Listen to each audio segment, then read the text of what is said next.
Hi guys, my name is Jairen and I will be interviewing Kerwin Davis today for our class in engineering project management Engineering management. and engineering management.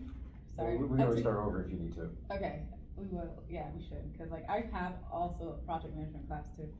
Okay. Hi guys, my name is Jairen I'll be interviewing Kerwin Davis today for our engineering management class. Now, Kerwin, first off, let's get to know you a bit. Mm-hmm. Why are you in this degree? Like, are you in mechanical, electrical? Who are you? Well, first off, I'm mechie, so mechanical engineering. Why I chose engineering, that's a whole discussion by itself. But long story short, when I was coming up on leaving my active duty service in the Navy, I knew I wanted to leave the Navy and go back to school and finish what I started because like what I was saying earlier before we got started, I originally went to school in 2010 to 2013 at the University of Arkansas and couldn't finish that endeavor because I ran out of scholarship money.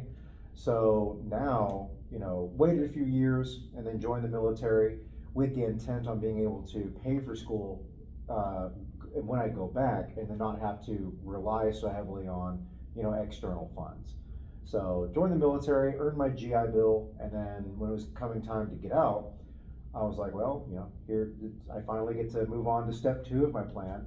Applied to JU because I heard what kind of great school it is from people that I know through work, and applied. And during that application process, I was still kind of wrestling with what degree I wanted to get, and I knew I wanted to do something difficult, so I was like, what, more difficult than what I did last time. I'm like, what, I'm gonna go full bird engineering, and just selected mechanical. Yeah. So would you say you chose mechanical because of its difficulty, or just because is there something in it that you want to do in the future with it? I mean, well, there's something I want to do with it in the future, but for me personally, like I've already done a wide variety of things. Even just through the military alone. Worst case scenario, I can always fall back on that military experience that I have and make a decent paycheck. For me, it's not necessarily about the money. It's not necessarily about having like one specific job for the rest of my life. For me, it was making a plan and deciding on a plan and executing that plan to get the funds I needed, go back to school, and then I was like, what? While I'm at it, I'm just going to do the hardest possible thing I can think of. Everyone thinks that their degree is the hardest, but engineering is actually the hardest. Sorry, nurses. It is pretty hard. It is pretty hard. And yeah. So to answer your question specifically, I would say like 90% of it was chosen just because of its difficulty. Of course, just because it's hard doesn't mean you're going to make a dime once you're done. Mm-hmm. But obviously, engineering, you can make a little bit of change afterwards. So there you go. That is very true.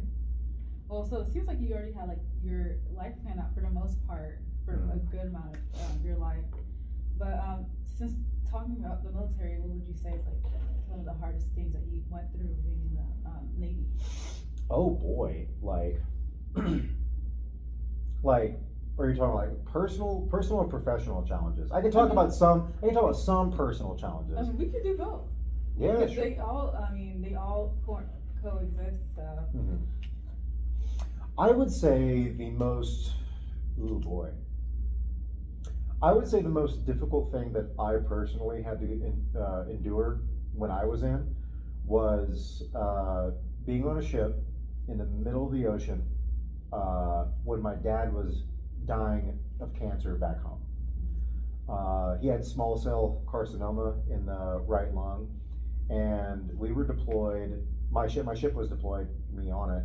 We were deployed to 5th Fleet Area of Operations. That's Persian Gulf in between, Iraq, Iran, Qatar, Saudi Arabia, that little narrow bit of water, and then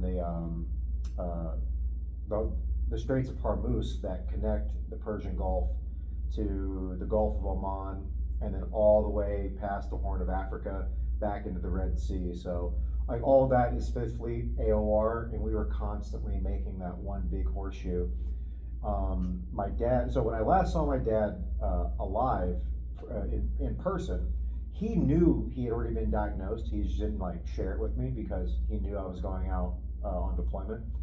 And he kind of spared me there for a while of the knowledge of having to do that.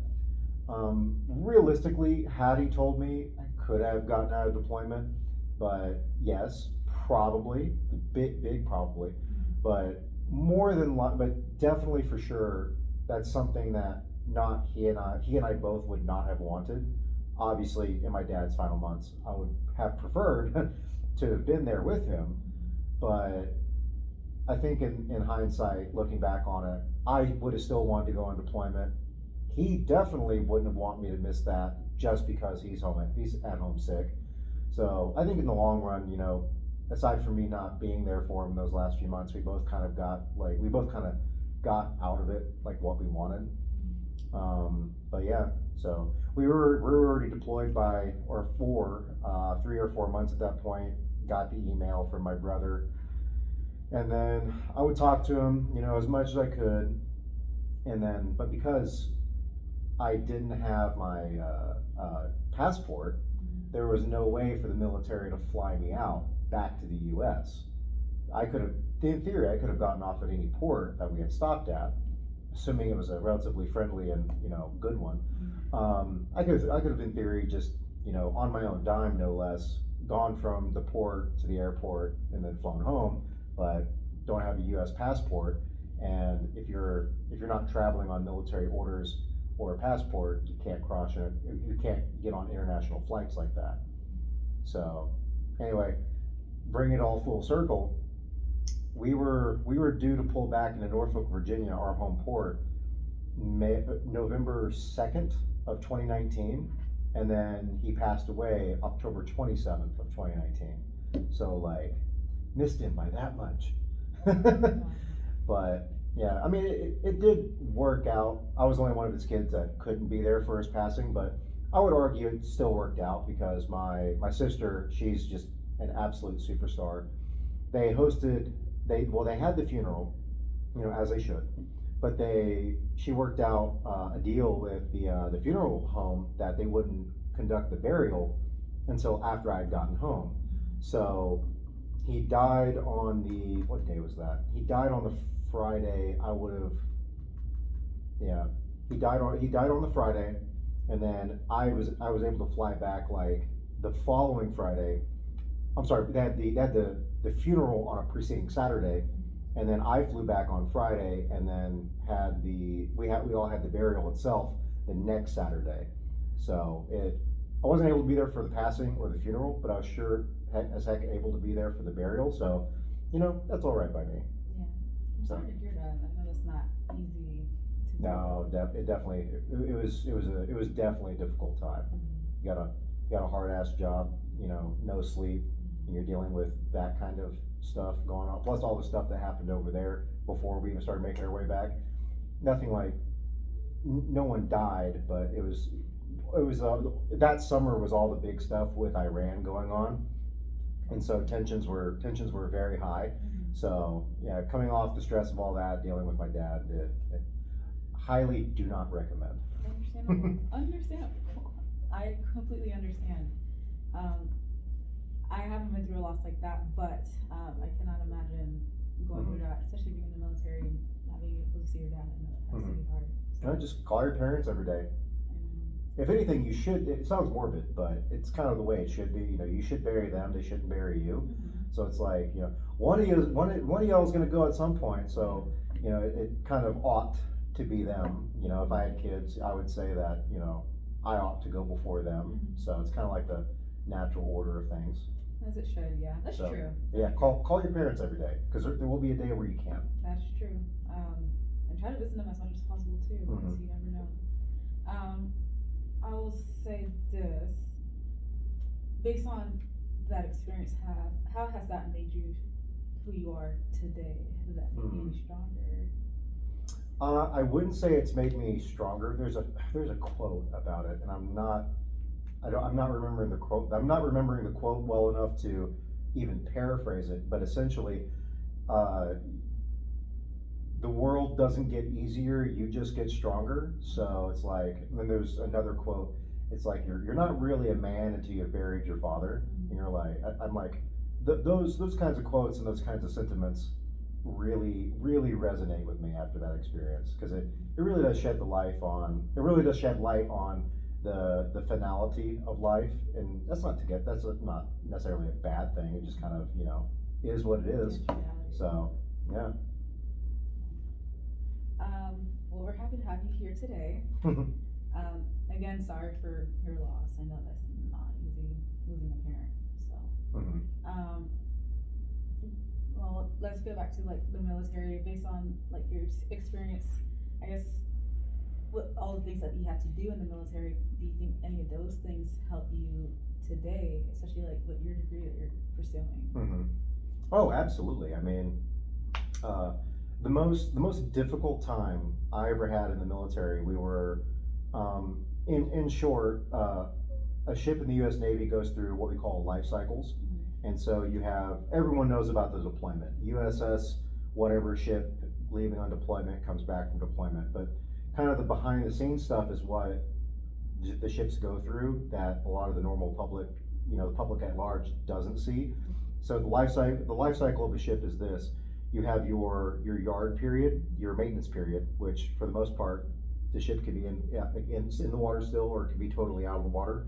So after maintenance, then goes through your workups and basically getting the ship back up to full combat readiness. And then comes basically sea trials and basic phase. Basically, the ship is proving itself to big Navy, saying, hey, we're a combat ready crew, we're a combat ready ship, all of our stuff works. And then comes the deployment. Sometimes ships will go through what's called, back-to-back deployments. So out for 8 or 9 months, they're back for weeks or a month, and then they're back out for 8 or 9 months. And so during our workups are almost harder than deployment, because not only do you have to maintain like your regular underway job, the underways being out at sea, you don't only have to maintain your underway job, but you also have to worry about all the extra stuff, the testing, the qualifications, that kind of thing. And it was during that period that I had the absolute worst time, literally ever. So for 45 days straight, and I obviously wasn't the only one going through this, but everyone on the ship's crew was. I went through 45 days of 2.5 hour naps, and that was the only sleep. Not even 5 hours of sleep a night. Getting a consecutive 5 hours would have been great. No, 2.5 hour naps every night. You basically go to bed, wake up 2.5 hours later, get up, get dressed, shower, go stand your watch for 3 hours, and then you get undressed, and then go back to bed for 2.5 hours, and then your work day starts. And then for 45 days, I was by the end of it, I was seeing unicorns, man. I was about to say, like, there's no way you weren't, because like I work an overnight shift, and like 2-3 days a week, and that already is hard for me being in school and working 2 jobs. But 2 hours for 45 days, that's every day. That's actually crazy. That's crazy. That's a lot of respect for you guys. Well, it was like I said, it wasn't just me. I had a lot of shipmates going through the exact same thing. So the suffering was definitely shared amongst all of us.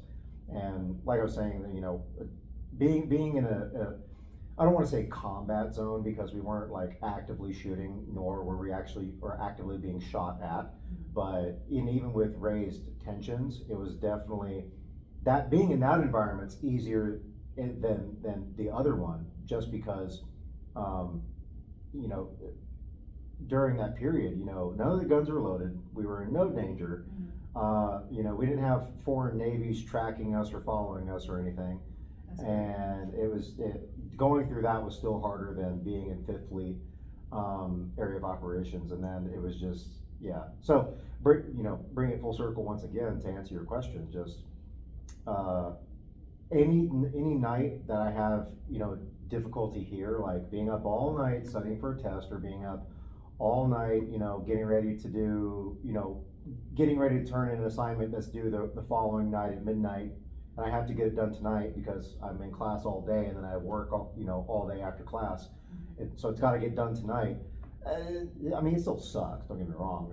I would still prefer to be in my bed, but it's really nothing compared to that. So even when it gets hard here, I'm like, I've been through worse. Yeah. I've been more stressed out.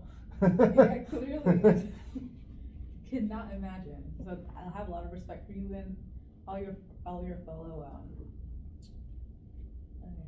soldiers.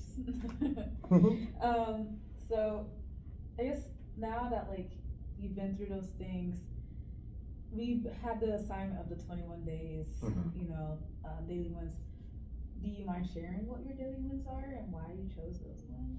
Yeah, so me personally, my daily wins were journaling every day, not just journaling for journaling's sake, but like specifically like introspective journaling, no nicotine, and reading every day.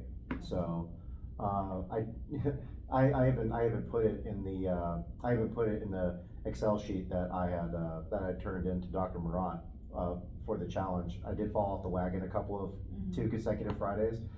I was like, you know what, I'm out, I'm having fun, I do drink occasionally, but nowhere near what some people, like especially those that I work with, nowhere near what they do. So, sorry guys. I doubt they'll see this. And I'm like, you know what? So I did fall off the wagon a couple of Fridays with some friends, out in town. It happens.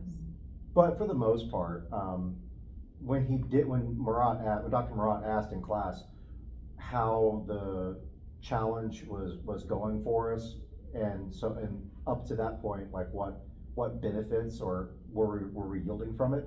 What I said in class was totally was true then, and it's still equally true now. That I do genuinely find that if I can read consistently every day, and specifically reading for fun, for pleasure, not just reading for class, because obviously that doesn't count. Yeah. Reading for fun and pleasure, and then doing some introspective journaling, and then no nicotine, I do genuinely, on average, feel better. A little bit less brain fog, a little bit more like higher productivity, and just a general higher well-being. That's great. That's great to hear. Will you continue past these 21 days that we've done? As best I can. Yeah. As best I can. I'm not gonna promise anyone perfection. Oh, of course not. No one expects perfection. We're all human, we all go through stuff, so completely understandable. Nicotine, is it really hard for you to quit? Is that something that to be totally fair on that front, I've never truly tried to quit. I've gone through periods. I just remember something my dad said. I've gone through periods where I've like abstained from it, but even during the abstention from it, I'm like, I'm probably gonna do it again. Just being totally honest with yourself. Being honest with myself. But the funny thing my dad always said, my dad was always, he was a smoker too, and he was like, man, quitting nicotine is easy. I do it like 6 times a year. I mean, yeah. A little bit of old man humor. Yeah. 6 times a year, that's great. Well, that's good though. I mean, the fact that you felt that there's been a change or like you see improvement, that's a great thing. At least like we see that like those assignments are doing something for us. So, let me see what else.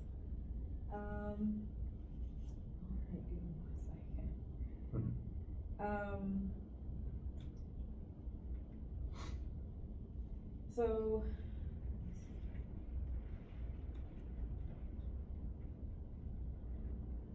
so are you more of a mindset type of person? Do you have a faith that you follow? How do you carry yourself throughout the day, if that makes sense? That's a good question. Not really. I have faith, but I'm not like a faith-driven person. Just really not. Nothing wrong with those who are. I would say the general lens through which I view life in general would be just look at what the long-term goal is, and then no matter what challenges you're facing in trying to meet that goal, that the struggle is worth it, because the struggle you go through just to face individual challenges, whether you succeed in meeting those challenges or not, there's still a benefit to be yielded from having engaged against the challenge all by itself. Whether you succeed or you don't, Yeah. it's the effort yields its own rewards. And so I kind of approach life with that mindset. Just have an overarching goal, and just work toward that every single day. Because my girlfriend were actually talking about that earlier. What's the alternative? You know, you go to work, like you graduate high school at 17 or 18, you get your first big boy job at like 20, and then like maybe not your parents' generation, but definitely my parents' generation, like you get the whatever job you get at 20, you're doing that for the rest of your life. Yeah. And I specifically, I was telling my girlfriend about one of my uncles. He recently was forcibly retired from his job at Cargill in Arkansas. I have no idea who they are or what they do. I just know it's a big company in Arkansas. He worked at Cargill for like 42 years, and he only stopped because he had a heart attack. And I'm like, that's not really. I mean, yeah, it's fine I'm sure he got out of life what he wanted. At least it looks like it. But it's like, man, you gotta have other goals than that, man. Like, I couldn't just, oh, okay, yeah. Just, you start a brand new job and day one, you're like, yep, I'm gonna do this for the next 4 decades. So I feel like you have to constantly be working towards something new, constantly working towards something you don't, presently have. And there's gotta be something there's gotta be a destination over the horizon that you're aiming for. Otherwise, it's kind of like, what's the point to life? That's true. You're right. I had a discussion with someone about that the other day, how like different generations, how before they used to stay at jobs a lot longer, had a lot of loyalty to a job a lot of times, and now I feel like our current generation, or like we try to fight for like I guess for ourselves to have what we want and enjoy the jobs that we're doing. So what's my next question? I guess what I'm trying to say is, whenever you're looking for a job, are you looking for a job to enjoy what you're doing? Are you doing it because money aspect? I mean, money is always great. Or is it the like challenge? What is it that gravitates to you? I would say a profession that we should all strive for, regardless of what the actual profession is, a profession that gives you like a sense of purpose. Because it's like, hell, if McDonald's paid me like $100 an hour, if McDonald's would pay you $100 an hour, would you work for McDonald's for the rest of your life? But the money's really good. The money's great. Money's great, but would you? Like, hi, sir. Working a drive-through. Hi, sir. Oh, you like a number 5? Like, no, it's a big example, or what's the word I'm looking for? It's an extraordinary example, but you don't want that. You don't want that, because I mean, like I was making a lot more money being active duty than I am, now. And I would argue my life isn't like any worse for making less money, but I was definitely fulfilled in the Navy, fulfilled enough personally that, despite leaving active duty and going back to school was basically the entire point from the beginning, I still had enough purpose in it to where I was like, man, this is like tough. It's really tough to leave. And so to kind of like help curb that a little bit, I opted to still re-enlist in the Navy, but into the reserves. So that way I could still like, put on the uniform every now and then, yeah, sure. But at least do something like, I'm still kind of like fighting. I can still feel like I'm fighting the good fight. Yeah. And so, a lot of my active duty friends, when they're coming up on their EAOS, basically your EAOS is like your end of obligated service. Okay. It's the end of your contract. And when they're coming up on their EAOS and they're like 8-9 months out and they're like, I have no idea what I'm doing. I'm like, hey, like no matter what you're doing, job, school, whatever, I recommend the reserves. well, this is a whole discussion by itself. Even if you hate the Navy with every fiber of your being, it's still a kind of lifestyle that you're accustomed to simply because you've been doing it for so many years. And I feel like more service members coming off of active duty would benefit from going into the reserves, just because it gives you that sense of familiarity in a time where transitioning out of the military is already very turbulent by itself. That goes to my next question. Would you say going back into civilian life was difficult for you? I would, yes. It's difficult for everyone. You know, you go from a lifestyle where you get 2.5 hour naps every night for a couple months, and be here at this time wearing this uniform, you know, to basically being babysat by people older and younger than you who have way less intelligence and way less experience than you do in real world life, to, gosh, I'm a big boy again. I don't have to get out of bed if I don't want to. Yeah. But, you know, just like the military, there's still repercussions if you don't, you know, so you still have to get out of bed, but no one's gonna come knocking on your door if you don't, you know, show up to school or class or work. They might send you a text Yeah. saying, hey, you're fired. Or just, hey, don't come back. True. And that's about it.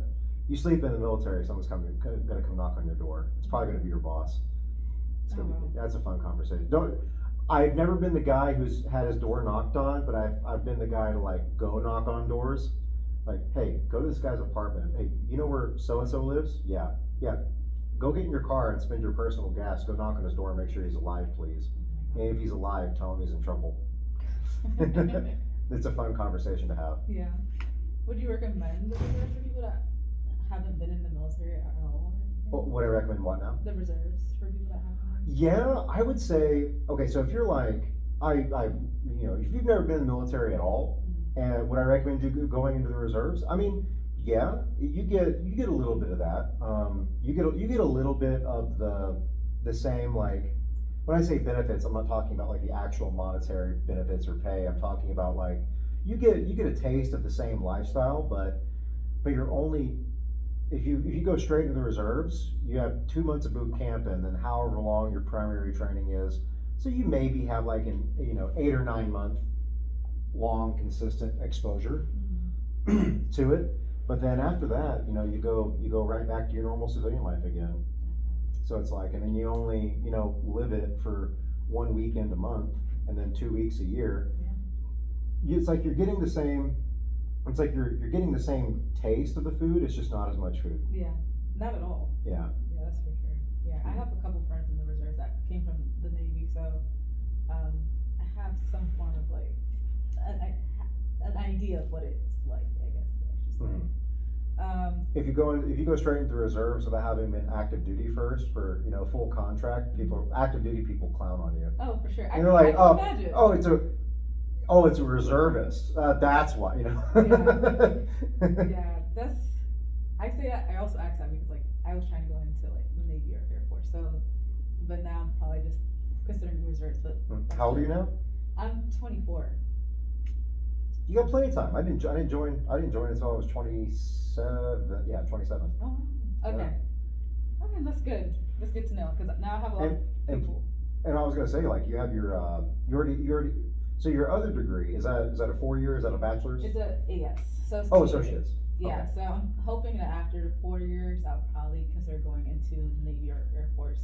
Mm-hmm. So we'll see. Well, once you graduate with this degree, just go active duty if you want to, of course. I recommend going active duty and then being an officer because enlisted, it has its own benefits, but it's kind of like if you already invested the time and money into an education, don't be one of those guys or gals that goes active duty in the enlisted side and then it's like you already have this degree in engineering because then you're going to have some 4-year psychology major being your boss. Yeah. Don't do that. Understandable. Thank you for the tip. All right, so let's see. So we get drained easily, different things drain us. So how would you say you keep your energy replenished or replenish your energy throughout your day or like release.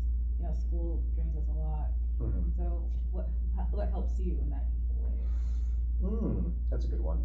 Uh, in my 20s, it was definitely going out and partying, but now it's just like, man, once you hit 30, your back starts hurting for like no reason, and you're like, oh, I'm gonna just stay in for tonight. Yeah. So, but that used to recharge my battery, but now, honestly, just a quiet night at home with my girlfriend and my dog is pretty much all the real battery recharging I need.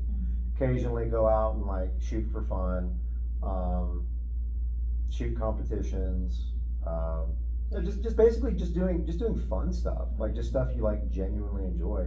And I'll tell you what, like there are a few hobbies that I haven't touched in a few years that I would love to like get into again, just because like, although they're expensive, but it would give me that creative outlet that like tends to like recharge my battery as well. Again, going back to the first, I think it was the second question you asked, or it was about the 21-day challenge, like reading for fun, and then doing the introspective writing. Like part of the reason why I've gotten so many benefits from, well, so many, I have gotten benefits from those, is because those do recharge my battery a little bit.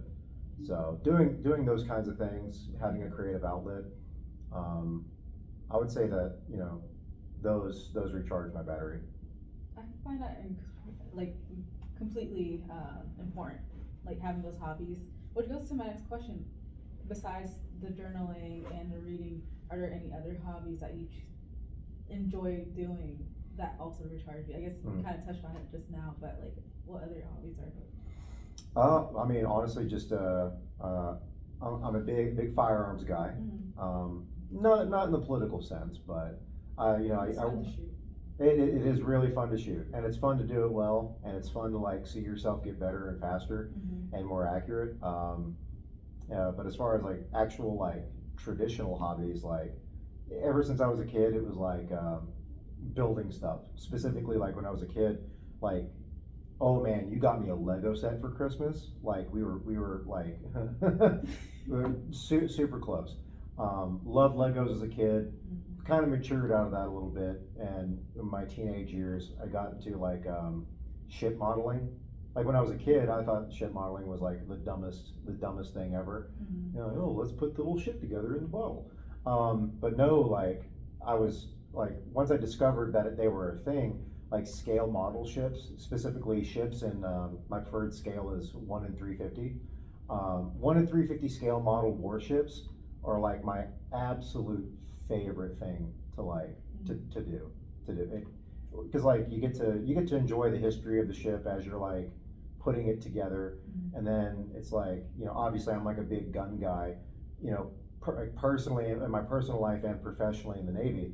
So then it's like I know a great deal, to almost to a level of autism, like what kind of guns go where on what ship and that kind of thing, and you get to like think about that, imagine that, while you're assembling it. And then like just for example, like I swear to God, I spent, how old was I think I was like 20 years old. I sat there for 18 hours straight working on one ship. Didn't finish it in 18 hours, because I think I finished, that was the Imperial Japanese Navy Yamato, world's largest battleship, and in the world, in that large 1 in 350 scale, I think the ship is like, it's about like that long, something like that. Crazy, like it's only about that long. Like what's there to do on it for 18 hours? You'd be surprised. But it's just like I hit that, what do they call that? Not the zone. It's a level of concentration you hit when you're intellectually activated enough and you enjoy it enough, combined with flow. Like I hit a flow state. Yes, I had to describe it before I could think of the word. But no, I hit a flow state, and literally that 18 hours passed in like 5 minutes. And then, maybe half of it, or a little over half of it, was done in the 18 hours, but I hit that flow state, and that 18 hours like was gone. When you enjoy what you're doing, I can it was definitely great. see that. I was like, huh, you ever stayed up like playing games all night? You're like, wow, it was a lot of fun. It flew by, but you're also like mentally fatigued. Yeah. It's kind of like what it feels like. It was a wild experience for sure. So you're very detail oriented then. Hmm. Okay. Because I don't hear about that a lot at all. About people doing that. So that's the first. It's a dying hobby. And it doesn't help that they're like, I mean, you get like the tinier and or lesser known ships, for like maybe $20, $30, in the same scale. But like, of course, like anyone who's into it, of course they want like the biggest, most well known ships ever, and then like a modern aircraft carrier in that scale is like just the kit's like $400. Oh, wow. And that's no paint, that's no glue, that's no cutting tools, Wow. and the level of detail is like, oh, it's like astonishing. And when you see one, you're like, oh, you built that, Jesus, it's so cool. It's respectable though. It takes a lot of time. Mm-hmm. A lot. I cannot imagine. I never thought about someone even trying to do that. So that's actually kind of cool that you do that. I just get on Amazon, type in 1/350 model warship, and just pick one and for $20, and spend like another $20 on paint and stuff, and you comes like a little instruction book, and you try it out, and it's like on the other side of it you're like, it's not my thing, or if it's on the other side of it you're like, I want more. Either way, it's it's time spent away from screens. It's Sure. especially if being alone recharges your battery, and having you desire a creative outlet, and that recharges your battery. You're gonna feel like $1 million afterwards, and then you got a nice little thing to put on your shelf. That's So true. That's yeah. very true. Let's say I have something in my mind that just flew out of my head. No, that's really respectable. Like, it's crazy how much there is to a person without, unless you talk to someone, you know what I mean? So like, that's really cool that you do that. Alright, let's see.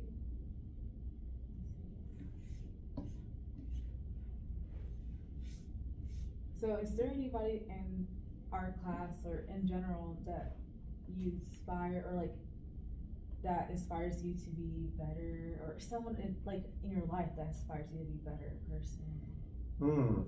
Like at school, or? I mean, it doesn't have to even be at school. It can be just anyone. That inspires me to be better. Be better, encourages you. I want to say my dad, just because he was like, and I get that doesn't quite count as answering your question because he's not here anymore. But I would say like my dad was like and of course my mom. I don't want to discount her either. My mom's always been my biggest cheerleader, and she still is to this day. But just because we're like, I've been in the military, she wasn't. I'm going to school now. She's never been to school. I live in Florida. She still lives home in Arkansas. We just don't have much to like really like bond over, so to speak. But she's still my biggest cheerleader, like nonetheless. But my dad, he was never in the military, but he's still like, I feel like there's something that dads get with their sons, even if they're not exactly going through it. Biggest cheerleader ever, on top of having that like innate understanding of like what his son's going through. And so like my dad is probably the one person in my life that I aspire to like be most like. But as far as like contemporary, that's really a hard question to answer. It's not that I'm going through the mental slideshow of everyone in my life. It's not like I don't like any of them, or I don't see any like value in anything that they bring. Everyone I meet, Dr. Murat, you, my girlfriend, all my coworkers, everyone we go to class with, even Josh Ramirez, they all bring some value to my life, and you all genuinely do. But it's kind of hard to answer that question. Like, is there anyone like in my life contemporarily that inspires me to be better? It's really hard to answer because I would just say, there are, like, my girlfriend inspires me to be better, but yeah, just not in the way that, like, my dad once used to, Yeah. if that makes sense. Yeah. So, Where do you see yourself in like 5 to 10 years? mhm. So we just had an assignment about that. Yeah. So I have to make sure it matches. Okay. Otherwise we're gonna eat. No. So I would say in 5 years, my biggest thing. So the whole reason why I'm going through this degree plan is, like, obviously because it's difficult, but I think I was going to touch on it, but I ultimately ended up not touching on the big thing I want to do. Like, if there's one career I want to really work in, it would be more broadly the defense industry, and then more narrowly it would be the defense industry as it pertains to aviation and space flight. Because, and without basically rehashing what that whole assignment was about, like, growing up, fascinated with, like, ships were one of my tisms. One of my other tisms was basically like space flight history, like NASA with their Mercury, Gemini, and Apollo programs, learning about how they landed man on the moon with less computing power than like a modern day cell phone. And oddly enough, fun fact, what got me into, like, space and space history, it was the conspiracies behind it. Really? Yeah, because I was like, well, we didn't go to the moon. There's a string hanging from that guy's spacesuit. But then even before, like, thinking more scientifically and, like, working toward my engineering degree, like, the more I learned about it, the more I'm like, hey, yo, dog, we definitely went to the moon. I don't know what you believe, but I mean, I agree with Oh, that. okay, Yeah, okay. because I also am really into space and aviation, and that's what I'm trying to get into. So. I was kind of hoping you would be a flat earther. Oh. Well, flat earthers are really fun to talk to. They're great. They're interesting for sure. Mhm. Their mindset is interesting. I do know one. I know like 3. Oddly, there's a lot of conspiracy theorists in the military. Fun fact. Really? Oh yeah, like, so many military people don't believe in the moon landings. 9/11 was an inside job. Wow. Kennedy was shot from the grassy knoll. Those kinds of conspiracy theorists. Oh yeah. They're really fun people to talk to. That's Anyway. so interesting. Oh yeah, they're great. Anytime I meet a flat earther, I'm like, ooh boy. I've got some questions for you, bud. But no, so it was the conspiracies that kind of, like, got me into it. So as I learned more about it, I'm like, okay, dog, we definitely went to the moon. And then it just filled me with, like, a sense of, like, pride, and, like, that's so cool. We could do that kind of thing way back in the day, and then like, that sense of pride, like, it's all not just in, like, for humanity's sake, of course that too, but, like, pride in the U.S. as, like, a country. And then for me also, that was kind of like a big thing growing up, because I was 10 years old when 9/11 happened. Obviously I'm a 10-year-old, like, I don't, like, grasp the actual enormity of it, but you could tell that there was, like, a vibe shift, like, in the week afterwards. Even in, like, nowhere Arkansas, people were acting just a little bit differently. And so, and then as I aged up, that the sense of patriotism evolving out of that. And so combining those two, I'm like, hell yeah, America to the moon. Hope China never goes to the moon. Yeah, we definitely beat the Russians. The Russians, to be fair, the Russians beat us in a few other space things. First woman in space, first dog in space, first artificial satellite in space. Yeah, Sputnik. Yeah, just learning about the history behind all of that. But and then here comes Uncle Sam out of left field, like, straight to the moon. Yeah. So, but yeah, just learning about that, and I was just so fascinated with all of that growing up, and so I always thought it'd be the coolest thing ever to, like, just, like, I mean, obviously, like, going to space, being an astronaut, that'd be obviously top of the list, but unless Elon Musk gets his Starship program up and running, and he charges like $200 a seat, I don't think you or I are going to be going to space anytime soon. but just working on that kind of, just working on those kinds of like spacecraft. I think the physics behind it is really interesting, and then working toward the development of those things, and having that work and development pushed by a sense of pride and good nationalism in a good way. Yeah. I think it's awesome. I would love to like work in that. So, answer your question, like 5 years. My short-term plan is I want to do an internship either with NASA, SpaceX, GE, or Boeing. And what's the other one? Lockheed Martin. Lockheed Martin. That's Yeah, Lockheed Martin. Because I mean, they're all right here in our backyard. So, and they all offer a range of internships from even in Jacksonville. Obviously, SpaceX and NASA, they're going to be in Titusville and down at the Cape, but I'll drive 2 hours every day. That's fine. But yeah, do an internship, and then upon graduation, if I like the internship well enough, if the company that I intern with is, if they like me enough, maybe just do that kind of work. And this is a sense of purpose, which is what you described earlier too. Exactly.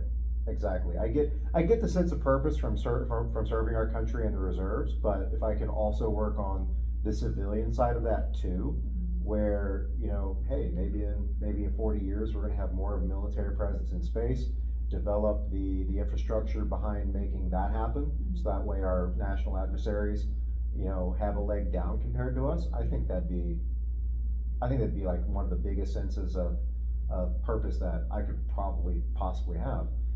And then so 5 years, I see myself working for one of those companies. If those don't shape out, I have a standing job offer to go work at I forget what the base is called. There's a naval base. It's like a naval weapons station in Dahlgren, Virginia. The base is called Dahlgren, but I have a standing offer to go work with them over there because they have the company. Gosh, what is it called? Prevalence LLC, something or other. They do a lot of and this is all publicly available knowledge. I'm not like sharing any top secret stuff. They do a lot of the computerization and integration of fire control systems and basically the combining of fire control solutions of the weapons to the guidance technologies of radars, and then making those systems work together. And then I have a standing job offer because of the job that I did when I was on active duty, I have a standing job offer to go work over there with them, combining the fire control systems, the what was the Mark in mod? Basically the Mark 160 fire control system for the Mark 45 5-inch gun that you find on US Navy destroyers and DDG, or destroyers, which are DDGs, and cruisers, which are CGs, and integrating the fire control system for the Mark 38 Mod 2, which was my gun weapon system that I worked on, integrating those two, so that way basically one person can shoot all the guns at once. That's accurate. Yeah, so it'd be one person sitting at one console can remotely operate all this stuff. It's pretty cool. That's actually really cool. That is so interesting. Well, it's good to know like you have like a goal set in mind, of course, with SpaceX, NASA, or etc. But like, you also have a job in mind just in case, But that's always that, like going to NASA or like SpaceX. I mean, it's not too far above our reach, if that makes sense. Like, even if you start somewhere, there's always a way to get up there. That makes sense. So it's good that you have those options. And that goal, honestly, is a really cool goal. I relate in that sense where like I would like to work for SpaceX or NASA. I think stuff like that is also really cool. I just enjoy working in a team, so I think that's a good purpose. So we can relate in that way. Okay, so Kerwin, now that we've had this conversation, I learned so much about you. Is there anything that you would like others to know about you, or any lessons that you want others to, I guess, learn in that sense, that they can take with them to use? Oh boy. I feel like there's little I could say without like sounding cliche-ish. Honestly, I would just say that given everything I've learned in life and kind of like gearing it towards what we've talked about today, just, have less screen time, work on your hobbies, even if they're boring as hell, because you get some benefit out of that. Yeah. Call your mom and dad every day because there will come a day when they won't be here anymore, sadly. Um, have a little bit of patience with yourself, just because the world is not going to go your way, and despite how hard you try to make yourself better, sometimes you are not going to go your own way, and so and that's okay too. You just got to have a little bit of patience with yourself, which is something that I'm personally still working on, and enjoy the journey while you're on it. Absolutely. I agree 100%. Mhm. Thank you so much for this interview today. I really appreciate it. Learned so much about you, and I hope everything goes well in your life. Excellent. Thank you for having me. Thank you. Cut.